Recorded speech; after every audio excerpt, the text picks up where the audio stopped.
আমরা কিন্তু এই শীতকাল পের হয়ে বসন্তকালে পদার্পণ করলাম। তো এই বসন্তকাল আমাদের মানে যে আবহাওয়া, যে পরিবেশটা আমাদের কাছে তৈরি করেন, সেটা হলো যে এই যে মানে কোকিলের কুহু কুহু তান এবং কোকিল প্রত্যেকটি গাছে মানে তাদের মানে আসল রূপে তারা কিন্তু মানে আনন্দ করেন। তো সেই বসন্তকাল আমরা জানেন কালকে মানে 14ই ফেব্রুয়ারি মানে বিশ্ব ভালোবাসা দিবস, ভ্যালেন্টাইন ডে।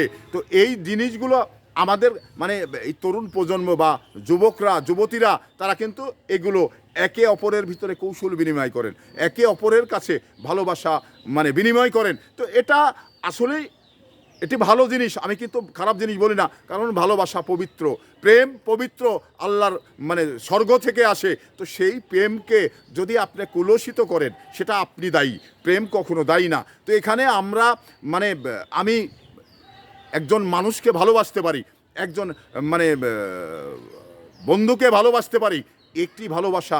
আর একটি ভালোবাসা আছে একজন মানে ছেলে একজন মেয়ে। তো এই ভালোবাসাটাকে পবিত্র করে রাখার দায়িত্ব ওই ছেলে মেয়েগুলোর, অন্য কারো নয়। কারণ এখানে আপনি একটা ছেলের সঙ্গে মেয়ের সম্পর্ক থাকবে না, থাকতে পারবে না, না, এটা থাকবেই, থাকা দরকার। কারণ প্রেমের মধ্য দিয়েই আসল মানে সম্পর্কটা একসময় গড়ে ওঠে। তো সেই জায়গা থেকে আমি মনে করি যে প্রেম পবিত্র, আর এই পবিত্রতা রক্ষা করার দায়িত্ব যারা করেন মানে একে অপরের, তাদেরই কিন্তু এই দায়িত্ব।